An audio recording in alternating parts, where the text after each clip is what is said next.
Well, we have got a crew here. I came in, I flew in for an interview with Coach Harbaugh, and look at this. I have Ben Herbert, strength coach. I have Joey Bosa, I have Scott Matlock, and I got Khalil Mack. This is much more than I asked for, and I'm very excited about it. You know what inspired me on that? What did? I saw you on the Pat McAfee show today.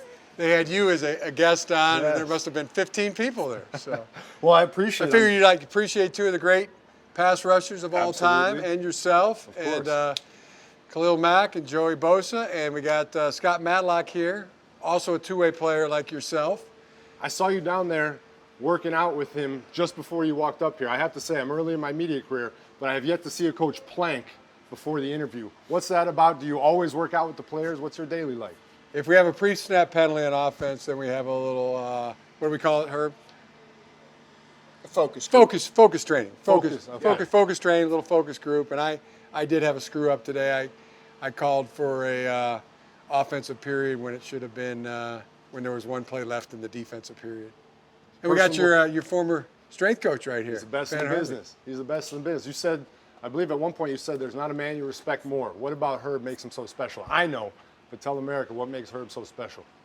It's just what he does. What he does speaks so loudly. I mean, but when he does speak, it's clear, concise, clean communication, direction. He always knows 100% what he's talking about. I mean, he doesn't give you a coaching point unless he knows it for sure. And he's hilarious and funny. And he gets, it's like this jacked up. I mean, I feel you look good. I'm not gonna lie to you. This 225 pounds of blue twisted steel is courtesy of the big dog right here. Herb, these three guys in front of me. Talk to me. What are they like on a day-to-day basis? Obviously under coach, what's it like working here? No, I think the fun part for me is these guys set the tone. Especially what Khalil and Joey, what they've done, and then for me, getting a chance to be around that, and for a younger guy like Scott, the tone that they set inspires me to make sure I bring my A game, because watching how these guys conduct their business, it's incredible, and it just it motivates you to make sure you're at your best, because you know they're going to be. Yeah, Khalil, this place, you're trying to do something great. You got a new coach, you got a new strength staff, you have new everything. What's it like on this building on a day-to-day basis with these guys leading the way? Man, when you come in and see Coach Herb in the morning with a smile on his face, rubbing his hands together like, what's up, what we gonna cook up today? It just gets your juices flowing a little bit, man. And then you come in and see guys like Joey, and you see Coach working hard, everybody working so hard, trying to focus on one goal and one mission, and that's to win championship. Yeah.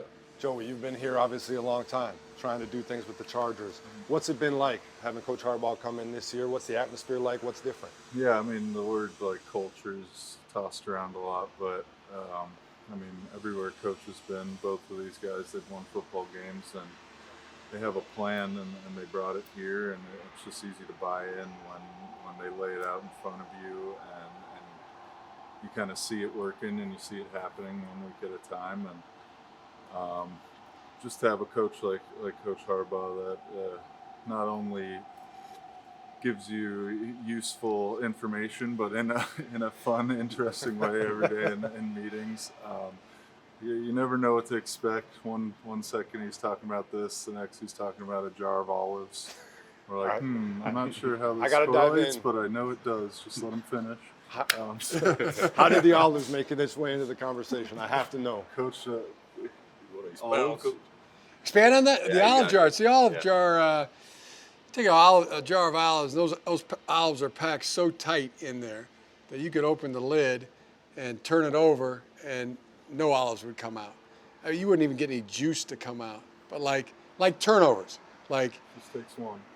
They're hard to get until you get one. I got it. But you got to pry it out. They don't come out on their own. You got to do something to pry it out. I see. It's like the ice cube at the bottom of the cup. They all hold for a long time, but then as soon as one falls, they plop, plop, plop, plop, plop. Out they come. I hear you.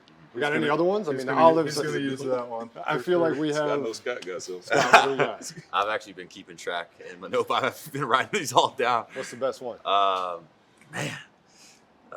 There's been a lot of good ones. I think one of the most memorable ones was first day of training camp. We just kind of came off summer break, And coach was like, summer break, it's like being in the womb. You're back home, it's all warm, comfy and cozy, it's safe. And then day one, it's like being born and it's chaos and you're out in the world. And then he followed up. He followed up with, I remember the day I was born. That's exactly. It was. Exactly what I He was said. gonna say. It's a very cold day. He said. Yeah, he Snowy said. day. He said. Snowy day. I remember staring out the window, and it was just snowy like winter night or something. I have them all written down. No I'm way. keeping track. Yeah. Coach, are these spur of the moment off the top of your head, or are these things that you think about in a meeting beforehand, and you're like, I'm going to tell them that I remember the day I was born today? I don't know. Sometimes it's different. Sometimes it's just mainly what it is. It's just people that like football. Yeah. I mean, I like people who like football. Hell yeah. People who like football, they seem to like me back. And who could possibly have it better than us we're in football. We're on a team, and we're going to work hard. We're going to work hard, but we're going to have fun doing it too. How much of that comes from your dad? I mean, obviously we saw him at the Dodgers game the other night at the World Series. Yeah. How much of that comes from him? How much does he still have input day to day, or are you just more, is it a overview that he helps you from your whole life? I mean, it would be somewhere into, daily, weekly, yearly, to everything. I've just, in a lot of ways, I have so much respect and love for my dad, and he's, to me, one of the great coaches of all time. Yeah. So mainly I just do what he tells me to do, exactly how he tells me to do it, and keep having success. I'm not ashamed to say one bit that I've pretty much copied him. Yeah, nothing wrong with that. If it ain't broke, don't fix it, right? Herb, when you're training these guys on a day-to-day basis, you came from Michigan, national champions, you and coach down there. How is it different in the NFL? How do you have to train these guys a little differently than the college game? I think the first thing I had to do is, especially guys that have been doing it, Joey and Khalil are two great examples, getting a feel for what they are accustomed to, what they believe in, and making sure I adjust and adapt to what those things are, right? How can we incorporate the things that I've had success with, things they've had success with? Most importantly, to create an environment that they feel comfortable and confident in. And then, for a younger guy like Scott, right, this is his second year, but also making sure that when he walks into the room, he gives us time and energy.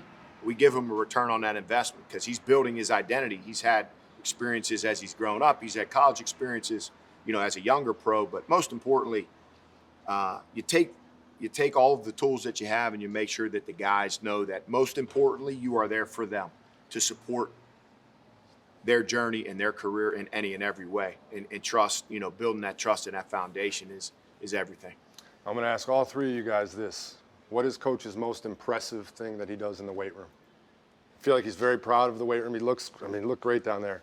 You've had to have seen him do some stuff. I think it's Still sled searching pull. for my best I exercise. think it's a sled pull, yeah. Sled pull. appreciate that. The Appreciate Jamar that. sled pull, it was impressive. Yeah. I'd say probably your nice squat stance. Nice Appreciate that. deep. Oh wait, we're talking about you? Yeah, no, Oh, I Coach, thought we were Coach talking Harbaugh. about her. talking about I don't Harbaugh. know. I don't know about your squat stance, but yeah, whenever we walk with the med balls, it's always a fun time. Got some nice quads on him. Yeah, Nice definitely. quads. Those are good teammates right there when they can say something nice Hype you about up? you. It's like going up to a guy and he just gets a haircut and you go, that's a really good looking haircut. Or if he doesn't have a good haircut, then you tell him, don't worry, it'll grow back. That's a good teammate that'll say something positive about I've you. heard you're a good bear crawler. I mean, people are telling me you're still out here bear crawling. Yeah, that's a Ben Herbert special. You got that from Coach Palco? Oh, yeah. That's a Coach Falco. Yeah. Back from, it just reminds you of, I love the bear crawl because it reminds me of youth football, playing for the Ann Arbor Junior Packers. We had to get in the bear crawl and bear crawl up a hill. And then Herb has one where you bear crawl backwards up the hill. You guys haven't seen that one yet. No. We don't have a hill. That's a Michigan hill. We don't have a hill. We got a ramp in, we have that a ramp in Michigan, Yeah. but that is like, that's the toughest. You were doing the backwards up the hill bear crawls? Oh yeah, that's Multiple reps. That's incredible. Oh, yeah. You have What was a your brother? best? What was your best? I mean, I Squat absolutely guy, hated deadlift it. guy? I was a prowler push. I like to push the prowler. I know you guys do prowler sleds here. I don't know why. That's the one to me that's like mental toughness personified, where every single step is you're deciding, I'm going to take one more step, and that's one more step towards greatness. And I just love the mentality of that one. It sounds similar to the bear crawl. I have to ask you, you have a brother obviously coaching the NFL. I have a brother in the NFL. We always talk about the games. We always talk, but the one time we played each other, we didn't. You're playing a team this week in the Browns that your brother played last week. Do you converse at all about it? Is there anything, or is that something like you guys don't really talk again until much later on? Oh, me and my brother, we talk all the time. I'll call him, he calls me. But when it's football season, we talk very little about football. It's mostly family stuff. Yeah. It's brother stuff, Yeah. and around the draft we don't talk football either. Makes You know, but during the season, around the draft, it's just family stuff and brotherly stuff. Awesome. Yeah, best friend. That's my best friend. Best friend? Yeah. Where does your dad spend the most time? Where do your parents, is he more in Baltimore? Is he more out here? Where does he spend the most of his time? My mom and dad, they both split it right down the middle between L.A., Baltimore, and then down in Bradenton, Florida, where my sister is. So they're incredible. The way they go to all the stuff. They go to all the graduations, all the birthdays, all the games. Both 85 years old, and healthy as can be. Just blessed. Who's got it better than us? Nobody. I appreciate you guys very much. Thank you for taking the time. Thank you all. I appreciate Thank you. it. Thank you. I try, I appreciate it.